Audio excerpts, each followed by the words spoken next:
This meeting of the Lapeer County Board of Commissioners will please come to order. Madam Clerk, would you call the roll? Commissioner Nicely, Here. Commissioner Hagedon, Here. Commissioner Kemp, Here. Commissioner McMahon, Commissioner Wise, Here. Commissioner Zender, Here. Chairman Howard. Here. Thank you. We'll have the opening prayer this morning by Commissioner Hagedon, and I would ask Commissioner Zender to lead us in the Pledge of Allegiance. Before I pray, I ask that you all join me in a moment of silence for the victims of 9/11 and then also for Charlie Kirk, who was assassinated yesterday.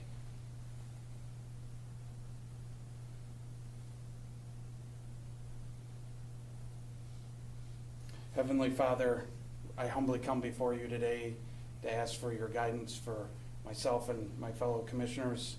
I ask that you be with everybody in this room. Lord, I fall on my knees and ask you to please help heal this divided country. The events of yesterday are just horrific. Lord, we got to be able to talk and communicate amongst ourselves. I pray that you allow that to happen again.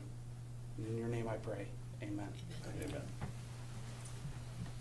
Pledge allegiance to the flag of the United States of America and to the republic for which it stands, one nation, under God, indivisible, with liberty and justice for all. The first item is the approval of the agenda. Are there any amendments, or is there a motion to approve? Motion to approve the agenda is presented. Support. Okay, moved by Commissioner Nicely, supported by Commissioner Zender. All in favor, say aye. Aye. And we have the minutes from the August 14th Committee of the Whole meeting. I will move the minutes. Support. Okay, moved by Hagedon, supported by Kemp. All in favor, say aye. Aye. You have coming around the table the usual list of travel requests, grant applications, and budget amendments for the commissioners to review during the course of the meeting. This is the point at which we ask any of our department heads to address the board that may wish to, that are not on the agenda. We have the Director of Veteran Services here. Good morning, Commissioners, Mr. Chairman. So, you may be aware, if not, I'm going to let you know. Tuesday was my 6-year anniversary as the Director for the Lapeer County Veteran Services. And I just want to say thank you to you and thank you to the constituents of this county for allowing me to be a representative of the veterans from Lapeer County. Just again, numbers, I know it's an important thing, but to me it's quantitative. It just shows the county of what we're doing in, again, the Department for Lapeer County Veteran Services. So with that being said, this numbers go from September 9, 2019, my hire date, until September 10, 2025 of this year. So we have done just over 7,000 office appointments. We've received almost 30,000 phone calls. We've had almost 3,200 walk-ins. And we've done a lot of good things. When I took over, our transportation program had 1 vehicle. We are now up to 5 vehicles. We started out with 3 volunteers, and now we have almost 20. The drivers in my tenure have driven almost 300,000 miles in just over 6 years. So it's a good thing. It's something that was needed, and it's something that's continuing to happen, and I hope it continues to happen after I leave this position, whenever that may be. So, as you know, we filtered 2 emergent funds through our office, and as of to date, we've assisted over 240 veterans, totaling almost $245,000 worth of relief for our Huron County veterans, which is huge. I'm going to save the most important one for last, but just something I hope you pass on to your constituents, and it's something me and Gary talked about yesterday. Our goal for this year through the Veteran Services Office was to become more ingrained back with the community. With that being said, we have a couple events that we're got coming up here, and I hope you pass it on to your constituents. If they need to find out more information, they can call the office, or they can find us on Facebook under the Lapeer County Veteran Services logo. So one is we partnered with Animal Control. We're doing a bark in the park at General Squares Park on the 27th of this month. We've partnered with Fit Farms, and we're going to do a Veteran Day on October 4th. We have a bus tour going out to the Great Lakes National Cemetery on the 16th. And then the first of a series of, hopefully, many with Choice One Bank. And the first one's going to be financial counseling for the veterans. So,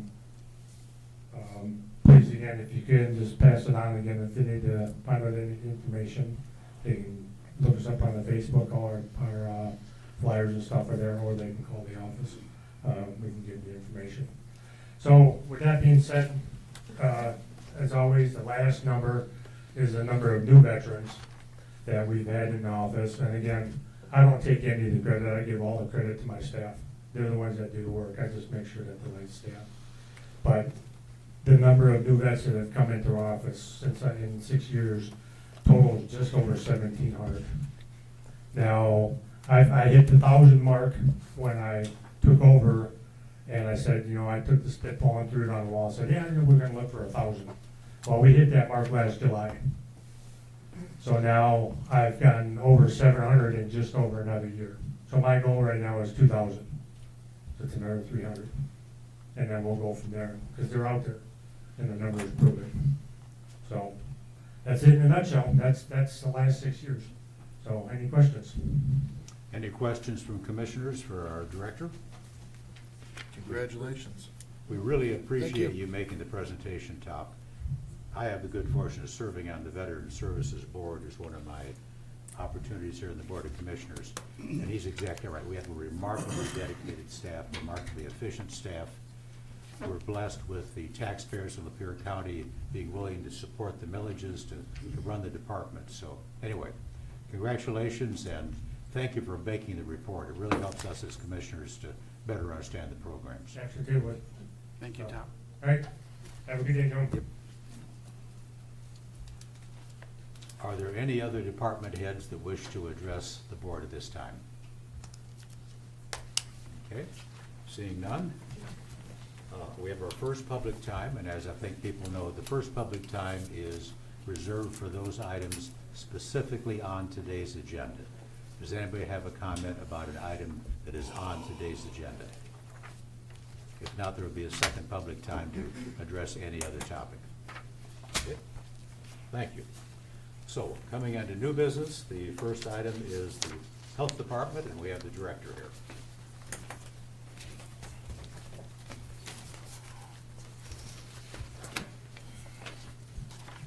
Good morning, Commissioners. Great to see you all. Thanks for your time. We're requesting approval of our fiscal year 25-26 fee schedule. Some of the things that we've updated and changed, we are incorporating, we want to incorporate a food safety training certification program. It's a course that we would offer to anybody that wanted, but it's required by law that restaurant owners and food service establishments have a certified nurse. Currently, Amish Extension was teaching that course, but they had a retirement. Spoke with Charlie and some of the staff there, so if we could pick up that, provide that service for the community. And so we're looking to do that. One of the other things that we've incorporated here is a re-inspection fee, a follow-up inspection fee for swimming pools and campgrounds. when we go out to do those inspections, they're scheduled inspections, and sometimes they're not in compliance, and we have to come back sometimes several times. So we want to be able to incorporate the cost of providing that service and the cost of our agency. One of the other things that we want to incorporate is a commercial construction evaluation fee. And that's basically when a commercial business changes the scope of what they're doing. Sometimes a restaurant will go into a commercial building that the septic and well may not have been designed for that. So we want to make sure that by bringing that type of business into a commercial setting that was being designed for any type of industry other than food service. But that's kind of the big one. When you bring a restaurant into a facility that the septic and well wasn't designed for it, sometimes there's some issues that are unintended. One of the other things is the cost of living increase. So for many of the fees, we have increased them by between 3% and 4%. And one of the main reasons for that is earlier this year, we were hit with some significant federal budget cuts. And we want to make sure we can sustain our staff and provide service that we're providing. The last one here is the soil erosion and sedimentation. We've restructured that. Nathan has done a great job at kind of restructuring that, so classifications have changed a little bit. And one of the reasons for that is we were basically providing inspections for between $20 and $40 for each, in some instances, between $20 and $40 per inspection. And we just can't cover the cost of doing that. So that's been restructured and a fee increase there. And I know it's a really busy document, but we're requesting approval for the completed draft, and it's back here.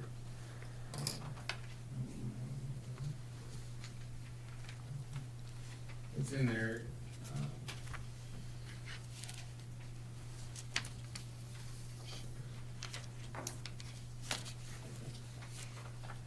We should have a copy in your package. So that's our final version. 2025, 2026 is what you're saying, referring to that page.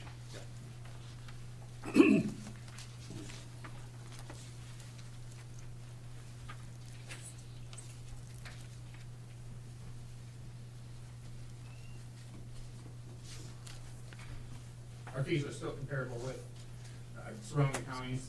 We're not charging any more for our services than any other county health department would charge. Right. It's never popular to raise fees, but we all are suffering the inflation that's gone on in the country in the last few years, and we're all used to paying more, unfortunately. And the difficult choice we face is what's most fair. Should the person receiving the benefit of the service pay the bill, or should the taxpayers in general pay the bill? And to me, it's more appropriate that the person benefiting from putting in the septic system or whatever they're doing would pay the appropriate fee as opposed to the general taxpayers. But anyway, do we have questions from any of the commissioners about the proposals? Or did you have a comment you wanted to make, Nathan, or, okay? I just have a quick question. Under the private water supplies, I guess, what is that? I mean, as far as, it says well enforcement fee for third inspection, private well penalty fee. That's for the well driller. If we do a construction inspection for each well. Okay, So when they're not in compliance, we have to send the well driller a letter and tell them to fix what's wrong, and oftentimes they don't respond. And so we have to continually do an inspection. That's what that's for, the reinspection. okay.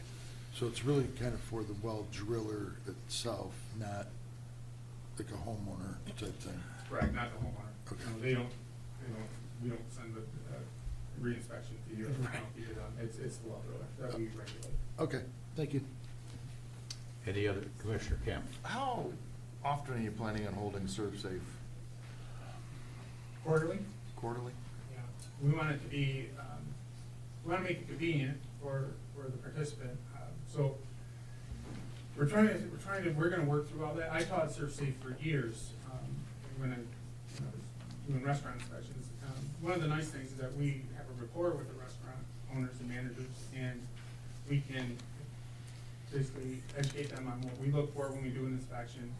And so they know what we're looking for, and we have a rapport, so when we show up, they're not like, the health inspector, the bad guy. Now we get to know them and we have that rapport. And it seems to really help. Quarterly, at least. Yeah, Commissioner Nicely. Yeah, on the food safe certification, is there our people that actually do it? Is it online? These fees apply to the online courses, or does somebody come out to a building maybe and do 10 of them? We could do that. And if you do that, is there a reduced rate for a group of people as opposed to maybe just doing 1 or 2 or 3? I'm absolutely, I'm sure we can incorporate that, absolutely, especially for a group like that, we could go to them. What we plan on doing is hosting it at the health department, for people to come to us, either 8 hours or 16 hours, we haven't really figured that out, what would be the best for everyone, because there's a lot of information to share with ServSafe, but,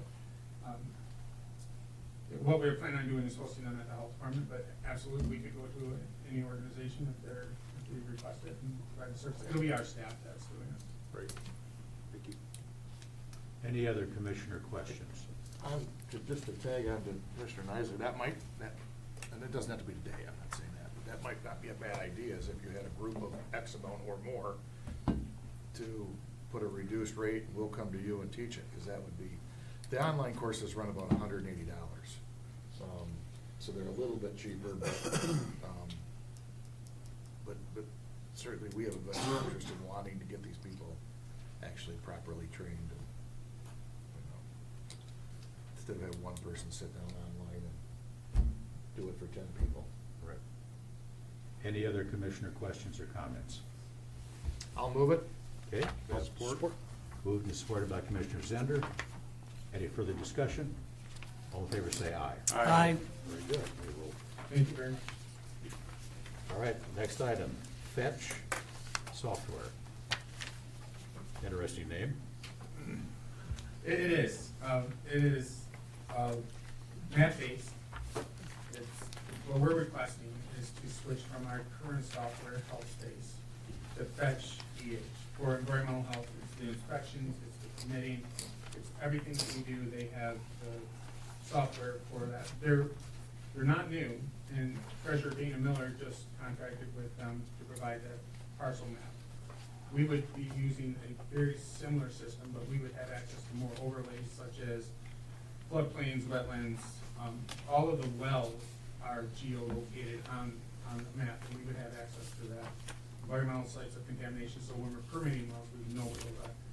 But one of the really good features of this software, and I understand what we're requesting for the configuration and data migration is quite expensive, $20,000. But what they will do is take the data from our current system and populate that map. And it will be able to, and we're gonna open this up to the public, but what it will do is they'll be able to click on that location on the map. And for food service establishments, any inspection that we've done, the public can see it. We'll be able to see it. We'll be able to see it, but we'll have the back end of that do all the administrative stuff. Anytime there's a well in septic or active or historic. So when there's a septic system and people can't find their tank lid, if they need to find their septic tank, they won't have to contact the health department. They won't have to do a FOIA request anymore. They'll be able to go on the map, click on that location, on their location, and find at least what records we have. It's all public information, but right now, people have to come to us with a FOIA request and then we have to process that, and by the time, it takes some time to get done the information. This will be at their fingertips. It's really kind of state of the art, and plus, we'll be able to, it's really complementary what the treasurer's office is doing. What is the cost of this compared to the software that you had in the past? It's less, the annual fee is less. Health Space, they gave us a 3-year quote. We said we want to do 1 year because we're looking at some options, and so, it'll be $2,000, it's gonna be $10,000 next year, and the year after, it's gonna be additional $2,000. So this is gonna be $8,000. I think this agreement is, 2 years. And I've known these guys for a long time. They're out of Midland, or Mount Pleasant, use this software in other locations, and they're very reliable. I could call them right now, they answer, and they're the owners of it. They're very reliable, so anytime they'll need anything, they'll be able to provide it. Commissioner Kemp. 2 questions. Has the contract been passed through administration, and has IT checked it for compatibility? The software and all that stuff? No, I discussed it with administration, but I haven't passed it through IT. But I can't.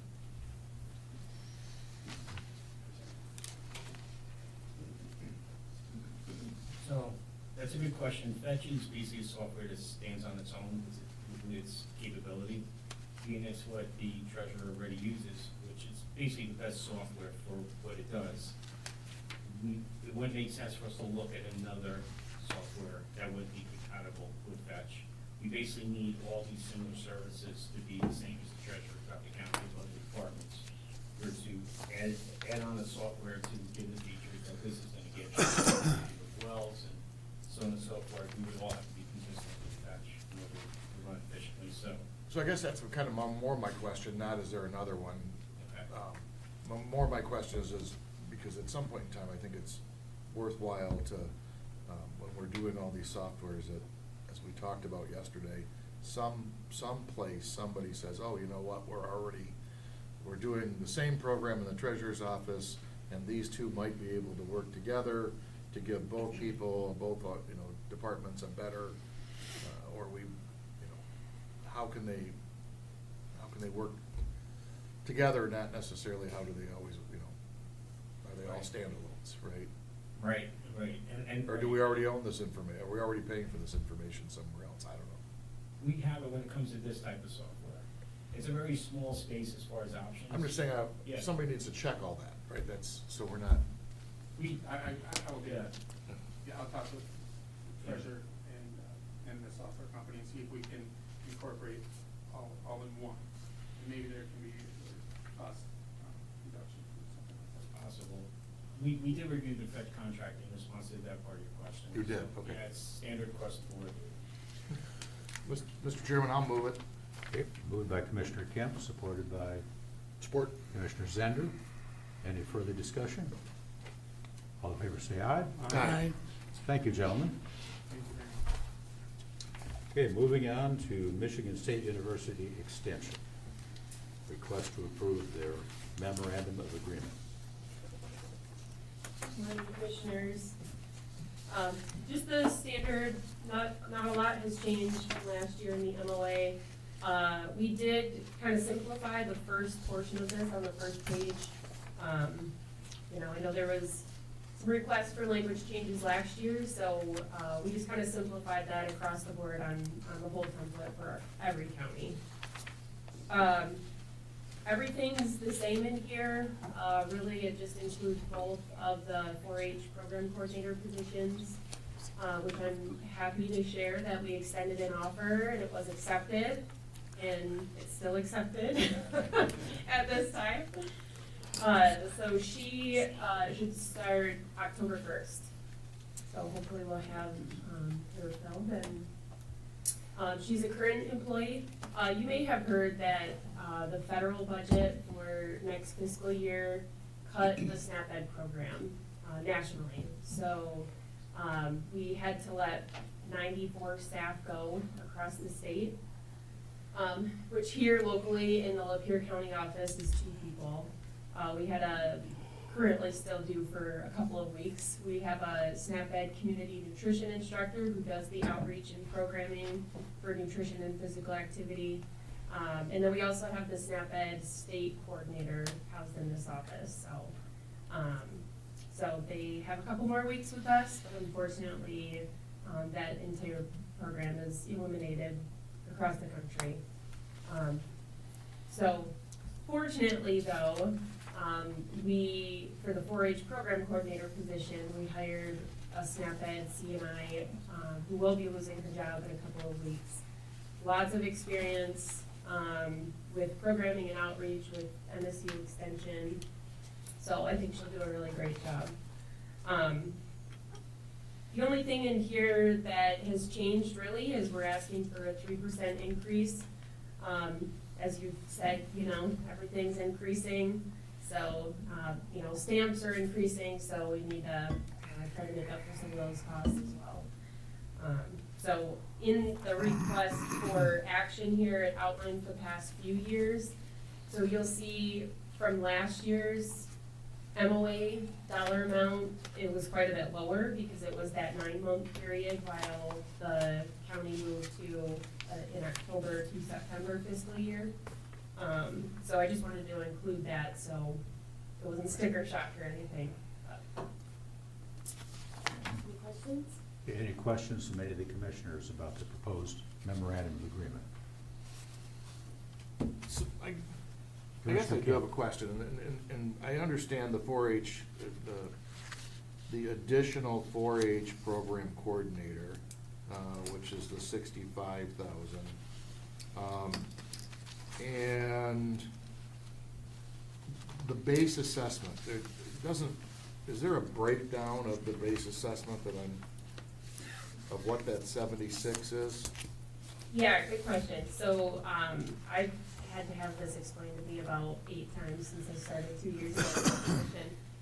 So apparently, back in 2012, that's when this standard MOA was created for all of the counties that we partner with across the state. There was a committee that was formed. We had some internal folks, we had some county commissioners around the state on that, county administrators. It was really a pretty diverse group, all come together and try to decide how do we equitably work together with local government to still maintain that support. So there was a formula created, and that base assessment, it was $30,000 across the board, was the minimum amount that every county would contribute to extension. And then on top of that, there was a formula based on the number of youth that were in the county. And that was to cover the 4-H program coordinator. So in some counties, it's a half FTE if it's a lower amount of youth in the population.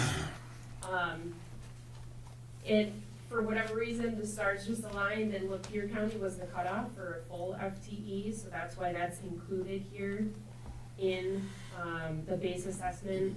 Some counties, like Genesee County, where they have a lot of youth, it's up to 3 FTEs of program coordination.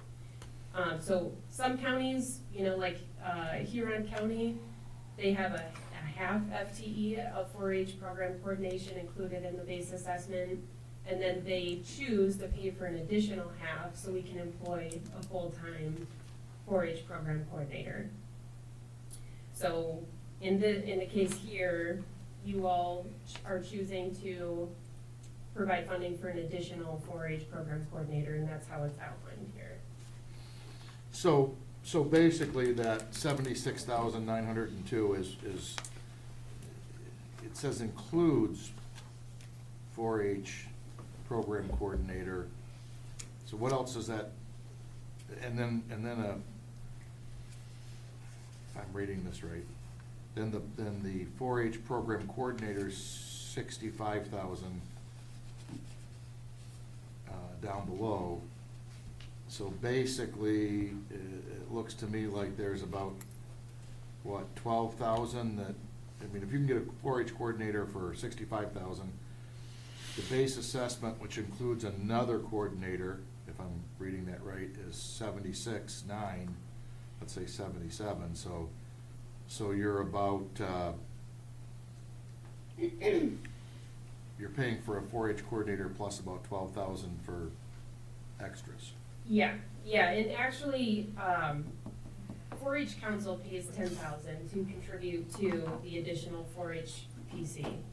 So, the cost for that position is about 75,000, actually. So this is pretty much all fully for the 2 4-H coordinator positions. Correct. There's yeah, and like I said, because Lapeer. So now, I just would be, I have to ask the tough question. So, how many kids do we currently have enrolled in the program? I don't know that number off the top of my head. I could get it to you, but Is it over 200? I believe so. Is it over 300? I do not think so. So we're at, and this is, obviously, I mean, this is a tough thing for a lot of us. But we're at $142,000 for 250 kids. Currently, once we get another 4-H program coordinator in the position, we can obviously reach a lot more youth. So naturally, those numbers are gonna go up. So we're still, so currently we're what, at about, right?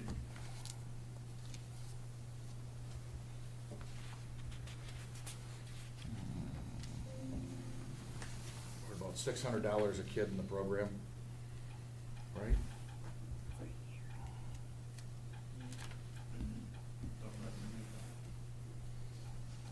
Roughly. Just see, it seems very expensive for that. I guess it's, even with one, we've only had one coordinator for a long time. I see zero or very, actually zero growth in the program with the kids. I see it going the opposite, trending the opposite way. I just, in my personal opinion, and I'll support it this year, but if it doesn't start to trend very strongly in the opposite direction, I don't know that I'm gonna be able to support it in the future. I can respect that. So, Thank you, Commissioner. Any other commissioners? Commissioner Zender. So, in all fairness to them, they have had that position budgeted for what, 3 years now, I think? About 2. Okay. So, this will be hopefully the first, and we had a coordinator for what, 2 weeks one time, I think? Yeah, well, it was 4, but yeah. Okay. Yeah. So not very long. Mhm. So, yeah, I mean, I agree with Commissioner Kemp. I mean, this has got to turn around. Mhm. You know, personally, I was a little disappointed with the fair presence. I mean, you guys had ample opportunity to engage with, you know, the youth, and you guys were there for 3 hours. So hopefully with this extra person, we're gonna see some real improvement in that. That's all I got. Yeah, we had we still actually currently have a temp on-call position. She started the week of fair. She was out there helping, you know, obviously she didn't know a ton of people yet, but, yeah, we had our table out there for 3 hours the one day. You know, especially now with losing a couple more people in that office, it's hard to shut down an office for an entire week and, you know, sit out at the fair the entire week, so, yeah. You know, it's I gotta definitely- tell you something, and I don't mean to dwell on the fair, but But I go to a lot of fairs, right? I go to probably more fairs than just about anybody else I know, except for the director of the Michigan Fair Association. And I'm not sure why, and I'm not saying their setup's not different, but that doesn't seem to be the case statewide. I mean, statewide, there seems to be staff out there engaging, and it seems to be directly relational to if you have a strong and active extension office, you have a strong and active 4-H. If you don't, then it is just apparent, especially at a fair, which obviously, you know, that's where all the 4-H pretty much go to gather. You can walk into a fairgrounds and look at it, you don't have a strong director. You don't have a strong, coordinator here in the county. And they will tell you every time, yes, you're right. Or you say, well, you must really have a great director. I was up in Petoskey for Emmett Charlevoix. You say one thing, we have a great county coordinator. I was at Bay County. We don't have a good coordinator. You can just walk in. So I would object to, it's hard. I mean, you have two people, and that's their job, is 4-H. And all the 4-H is at the fair that week, but yet we can't be over there with them.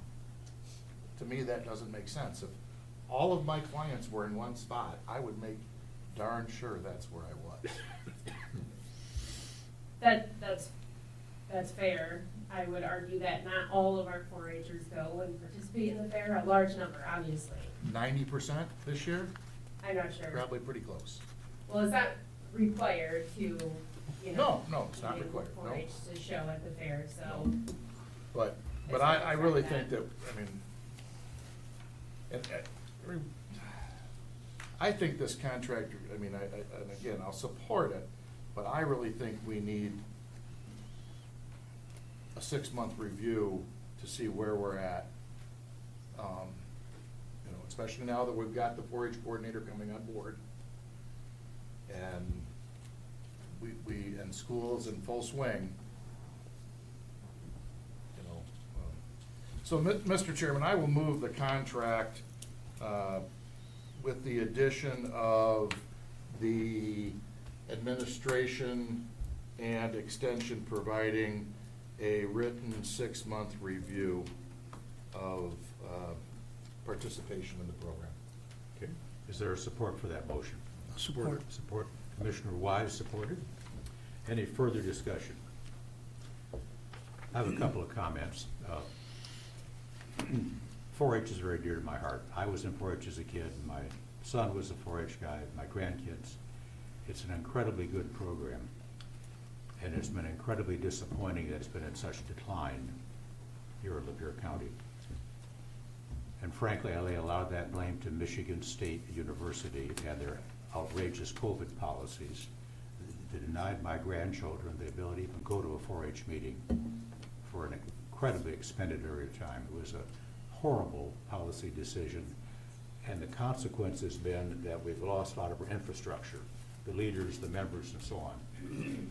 So I think it's crucial that we follow up with what Commissioner Kemp was saying. We've got to be incredibly active at recruitment and outreach to build up, 200 members in a county with 90,000 people and a big agricultural base is a pathetic number. We need to do a lot better. Anyway, I'm looking forward to your success and 4-H's success, but it's going to be a hard sell a year from now unless we see real progress. Mhm. Any other discussion from commissioners? All in favor of the motion say aye. Aye. Thank you. Thank you. Okay, now it says road commission / treasurer on the annual bridge fund allocation. Who's going to address that? There she is. We have the treasurer with us.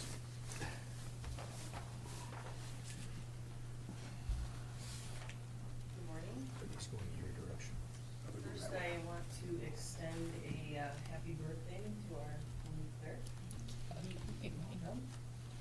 Good morning. I handed out something to you before the board meeting started.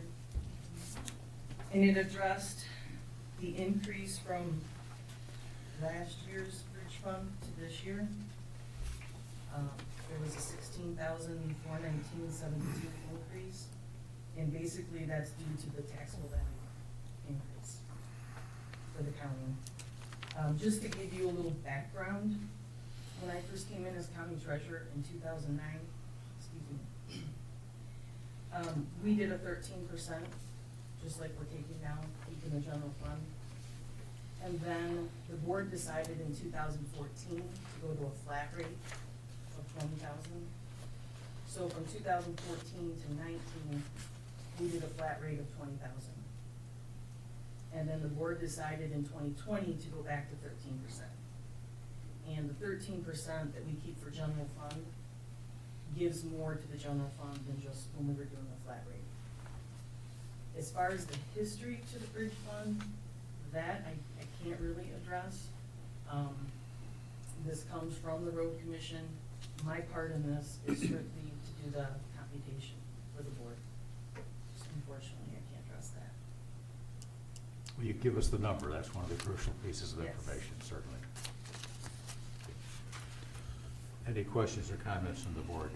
This is a long-standing practice to give this relatively small amount of money to the bridge funds. Bridges are incredibly expensive, and it's a huge problem in a rural county like Lapeer, frankly, because of what the state requires for a bridge crossing anymore. Even on a rural gravel road, the cost is astronomical. And this is a small bit of help, but we're not going to get ahead of the bridge problem unless the state steps up a lot more than they have been. Mr. Chairman, I would move it. Support. Moved and supported. Any other discussion? All in favor say aye. Thank you. Aye. And the treasurer is up again, apparently. Renewal of the BS&A assessing tax system. I'll move it. Support it. Any discussion on this one? This is just a renewal. All in favor say aye. Aye. Very good. Moving on to the sheriff's department.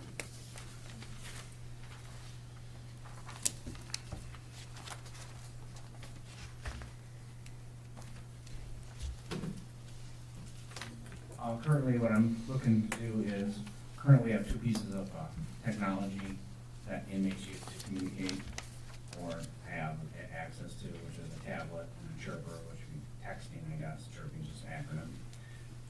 The company, the vendor we're with, has now got the technology to make it in one device, so I don't have to have two, I can only have one, it's also much smaller. So it'd be an addendum to our original contract. We've been with them for almost 3 years, they're a very good company to work with. All they're asking for is an extension, a 1-year extension on the current 5-year contract, so it would make it a 6-year contract. So we'll be halfway through it right now. So if I'm reading this right, all the fees go back to the inmate, right? We don't. Well, to love their family or whoever. Right. The county doesn't, The county I doesn't. asked that. Right. Yeah. Mr. Chairman, I would move it. Support. Moved and supported. Any further discussion? All in favor say aye. Aye. Thank you very much. Well, thank you. Next is the probate court.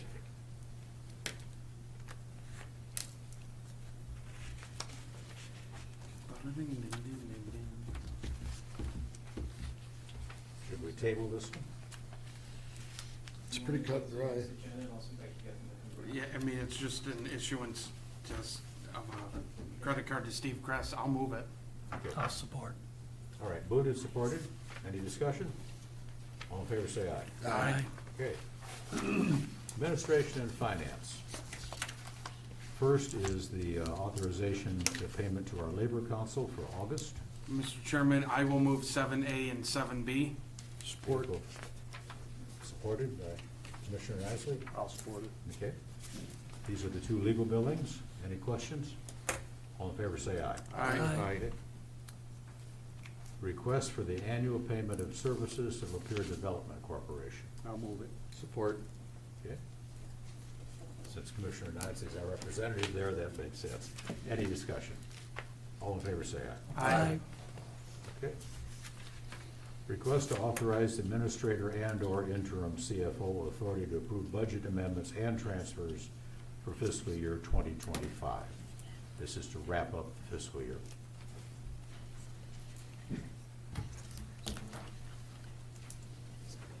So, yeah, this is our practice here at the county on the finance side, where we, you adopt the budget and then you give us the ability and the authority to make changes as far as amendments that need to be done to close out the budget in a practical way as far as financial. That's my short kind of explanation. So moved. Moved by Commissioner Kemp, supported by Support. Commissioner Nicely.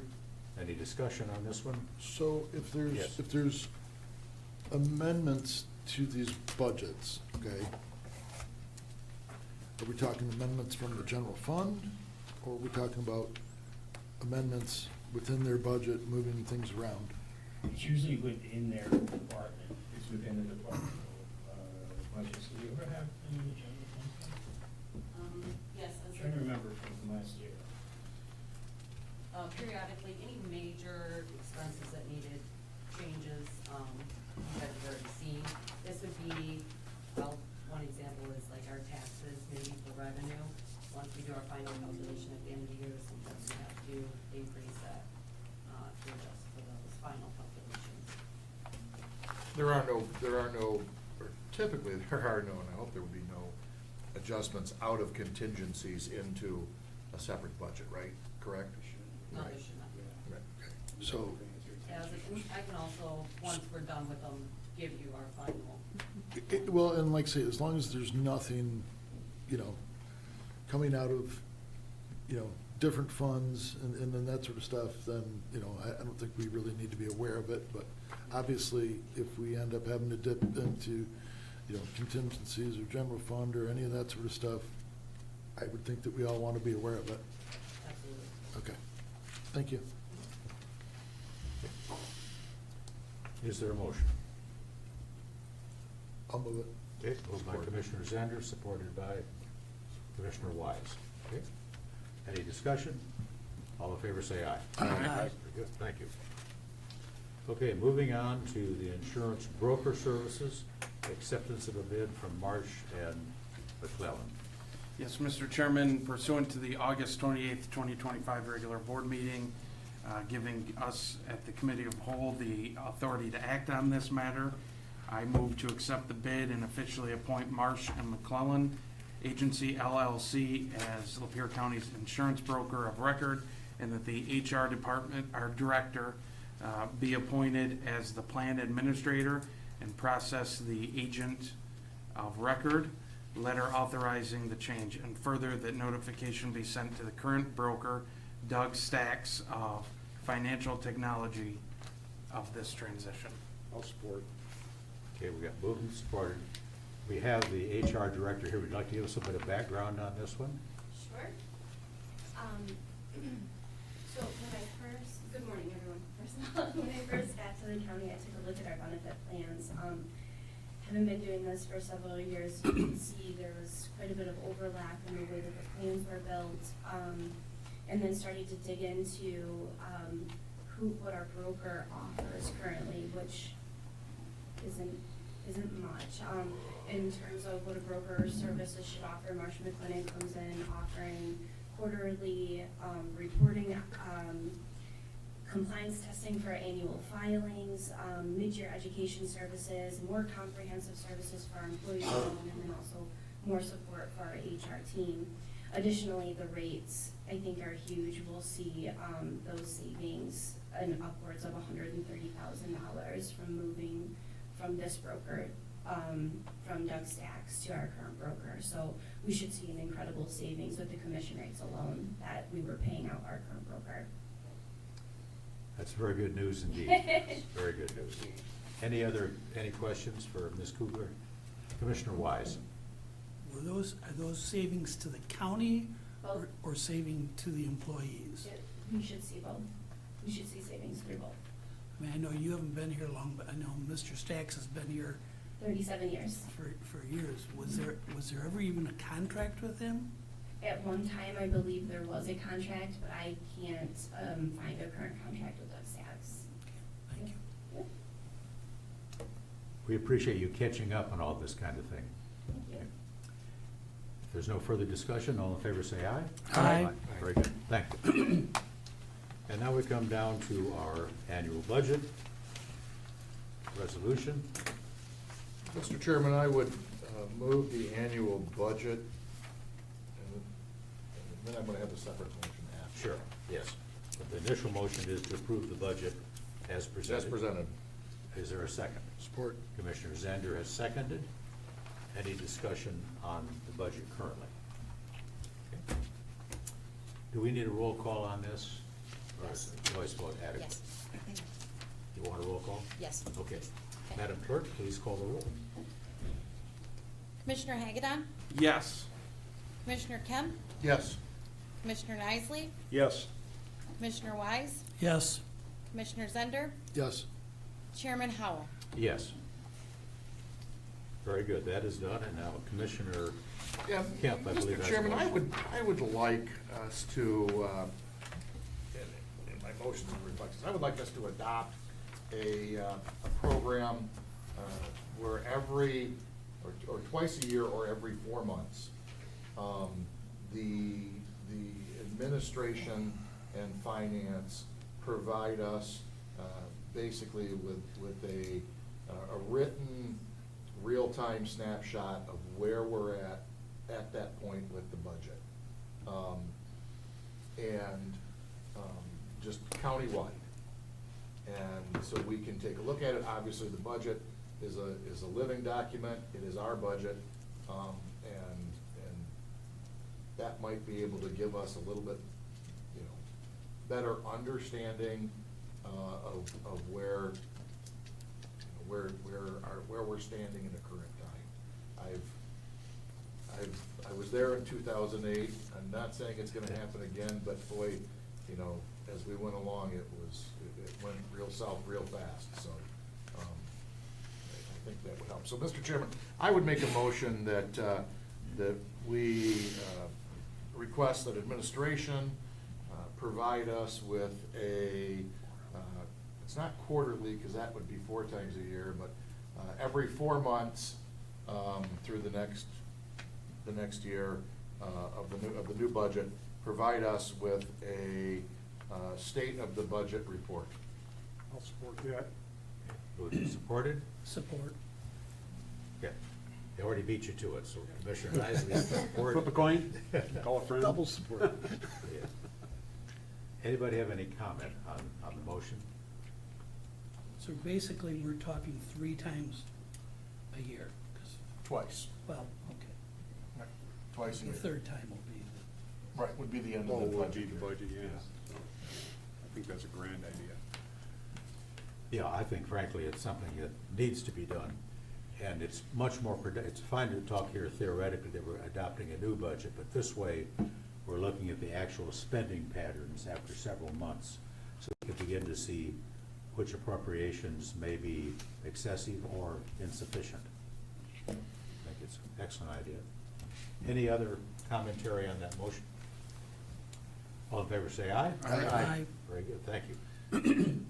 That brings us to our second public time. This is a general public time in which any citizen can address the commission for up to 3 minutes on whatever topic they wish to address.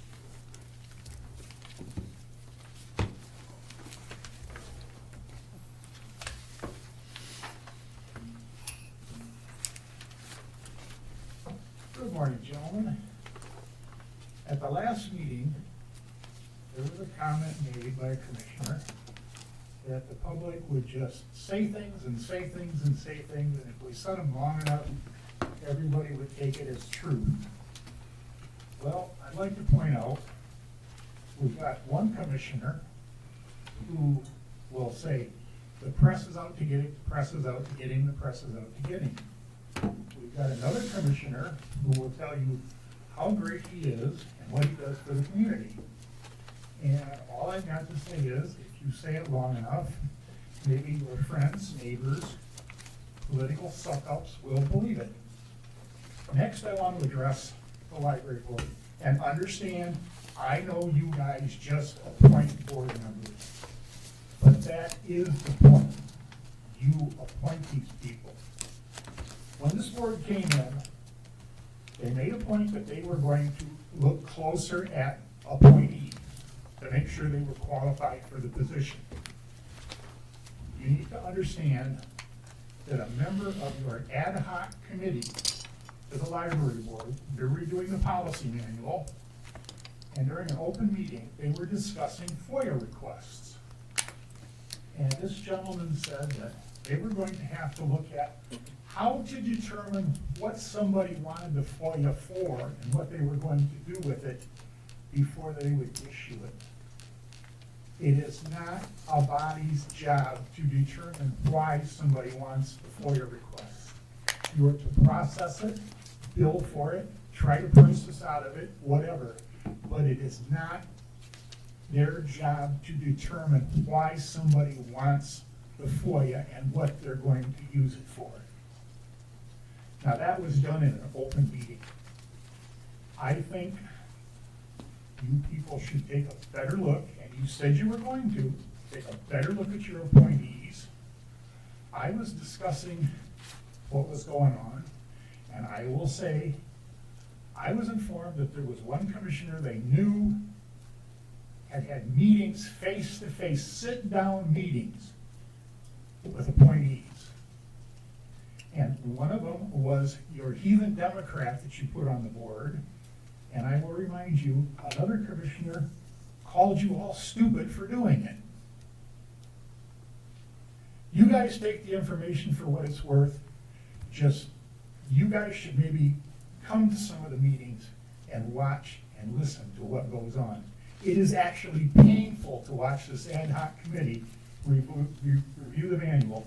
They're actually dealing, everybody has a different version of the manual. How do you revise a manual when there's 4 or 5 different versions of it floating around? And it's painful to watch them try to read what is in the manual and decipher the language. Thank you. Other citizens that wish to comment? Just one more. I don't know, some of them are going this way, some are going out. Yeah, this one. Okay. Seeing no other citizens that wish to address the board this morning, remove the administrator and the chief financial officer.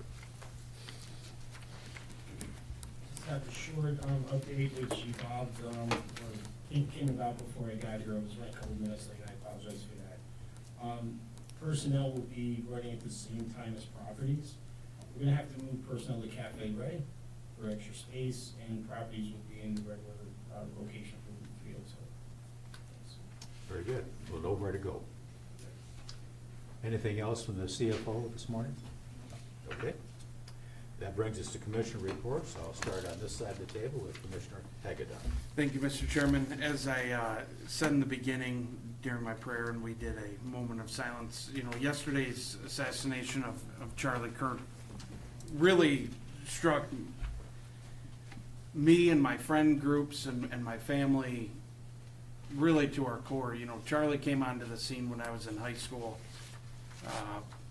Titan of the conservative movement, somebody that, you know, only 2 years older than I am,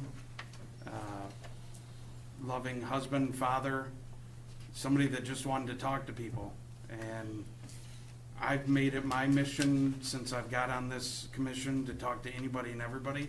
You know, one of the public commenters said that, you know, one of the commissioners sat down and had face-to-face meetings with the applicants, right? I did that. I don't care where you sat on the library issue. I was willing to talk with anybody. We need to be able to talk to people and have debates. I told Commissioner Nicely on the way down here, you know, I have a family member who is a hardened Democrat, and it gets very spirited between us. But we always are able to talk and leave as family members and love each other, even though we politically disagree. And I wish we could get back to that as a society. I'm committed to that. I will do that to the best of my ability. And I ask that all my commissioners join me in that. That's all that I have to say. Thank you, Commissioner. Commissioner Zender? Well said. Well said, Mr. Hagenham. Yeah, I mean, I think people need to start communicating better, and the violence has just got to stop.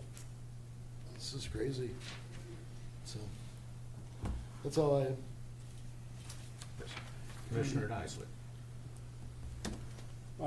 Today is a day of remembrance, as it always is, on November 11th, 2001. I think we all know where we were on that fateful day.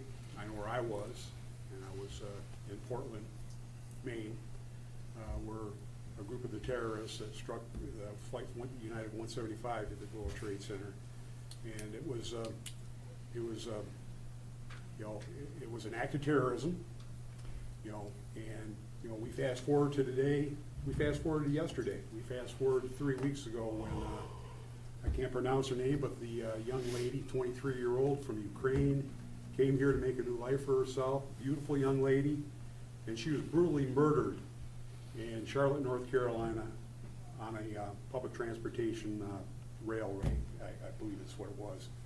And the perpetrator had 14 previous arrests, been diagnosed with schizophrenia.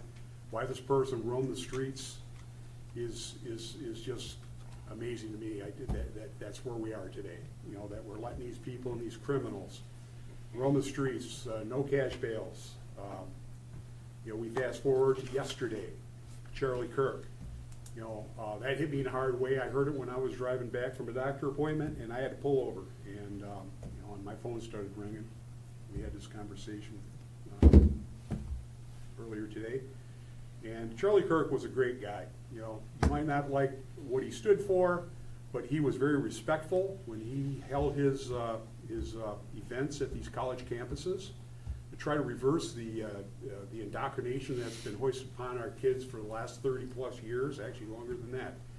And he was effective, but he would invite people to come to the front of the line that disagreed with him. He was very respectful, let those young minds of mush speak and debate them and have a dialogue. He never insulted anybody, he never threatened anybody. He was very non-confrontational.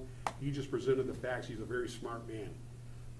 He didn't have to read off a script. He didn't have to read content to find out what he's saying. He recited everything. And it's a big loss, and it's gonna be felt. And I think it's actually gonna grow this movement for the youth, because that's our future, is the youth. And that's what the left is so afraid of, is that we're gonna get at they've been getting at after our youth. We see it every day. You look out there, we look, again, I'll say that what happened in Minneapolis, Colorado Springs, Denver, Nashville, Aberdeen, with these shooters that shoot up young kids and people in churches and in schools and all that. And these people, in all those cities that I mentioned, were all transgender or binary people that did those acts.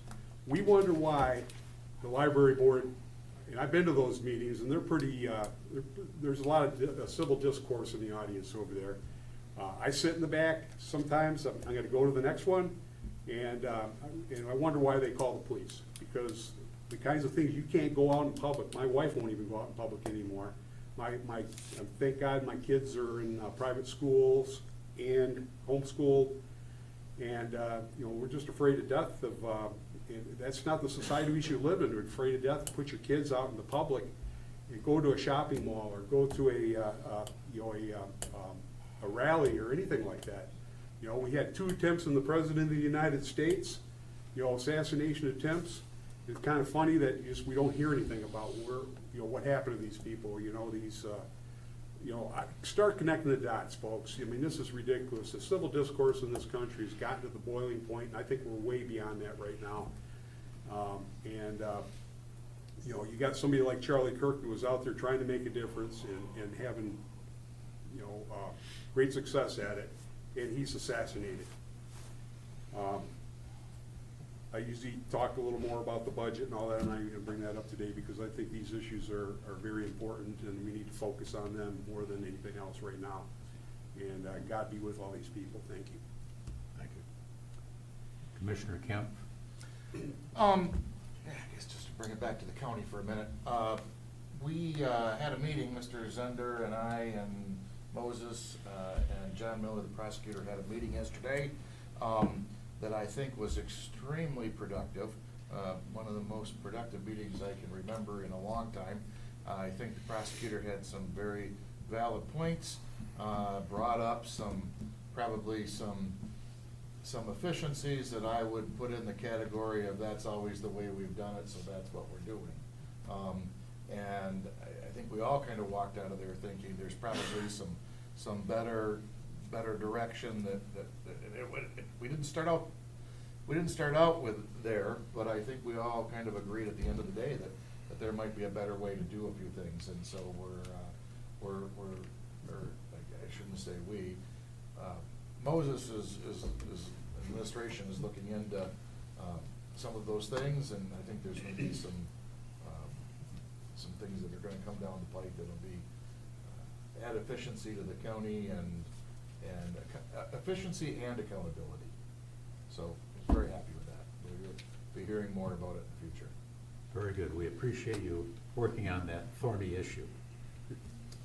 Commissioner Wise. Thank you, Mr. Chair.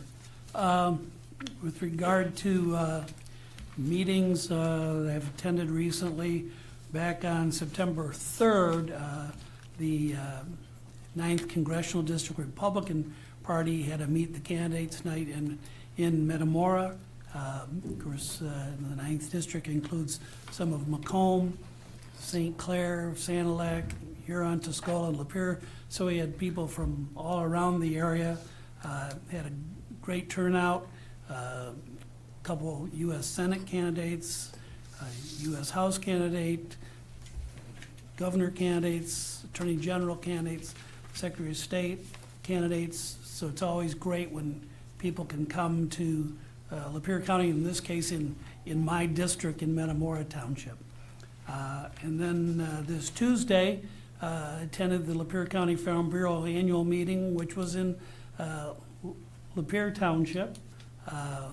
Again, a great event. Of course, mostly Lapeer County people, but again, coming into District 6.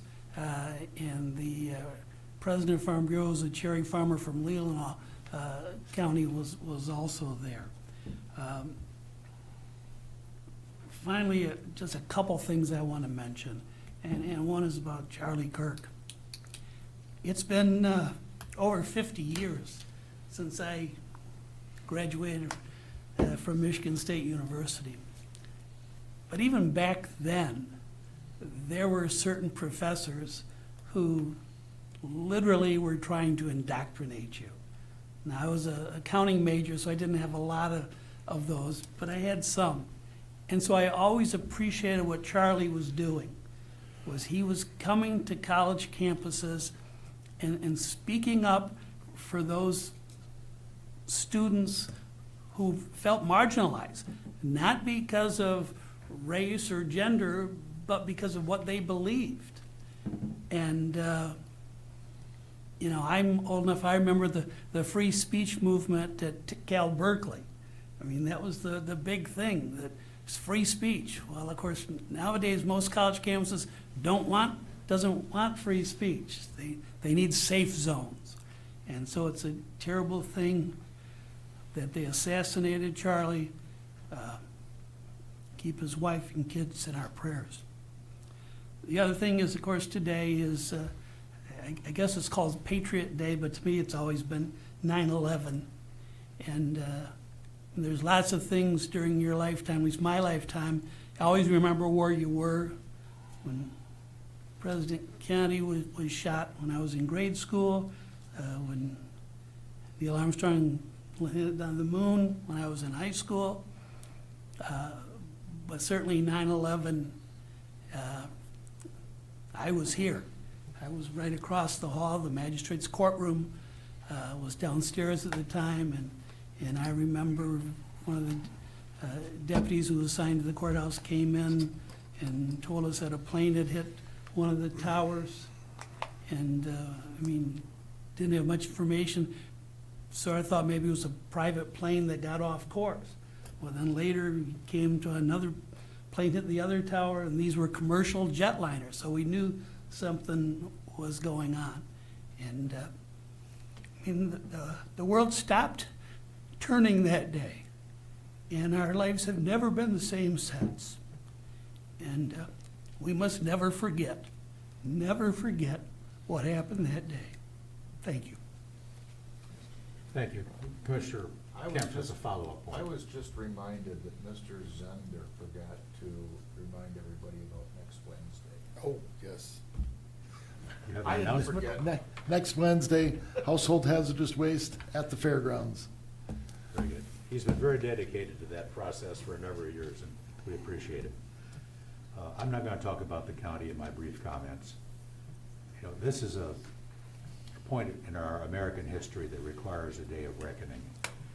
We had another assassination of an important political person. We've got to tone down the rhetoric in this country, whether it's us elected officials, whether it's political party people. You know, our enemies are not evil people. Just because you disagree, your opponent is not a fascist. Just because you disagree, your opponent is not an advocate of pedophilia. This kind of extreme language is what leads people to do outrageous things. You may be engaged in what you think is a strenuous advocacy situation. There are unfortunately a number of folks in our society that are on the mental health borderline.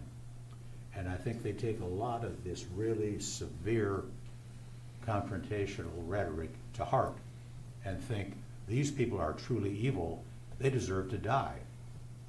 I think that's the mentality that we're faced with in this country. Whether you look at the young Ukrainian lady that was murdered, whether you look at the Walmart shooter in Traverse City, Minnesota, where the horrific Catholic school shooting was, and the murder of the former Speaker of the House, they have a red flag law, and yet nobody flagged anybody that committed these crimes. My analysis is there needs to be much more rigorous mental health commitments. We have people out there that should not be out there. Crime has gone down in this country when incarceration has increased. These people need to be gotten off the street, and we can't let some misguided civil rights advocacy say, well, they've all got these rights and we can't possibly restrict their freedom. If they are exhibiting obvious, dangerous mental health symptoms, they've got to be dealt with. So, I have no answers other than I think that is a large part of the problem in this country, that this misguided effort to turn the homeless loose on the streets despite their drug and alcohol problems, turn the folks that have hallucinations on the streets that are prone to kill somebody. We've got to address that problem.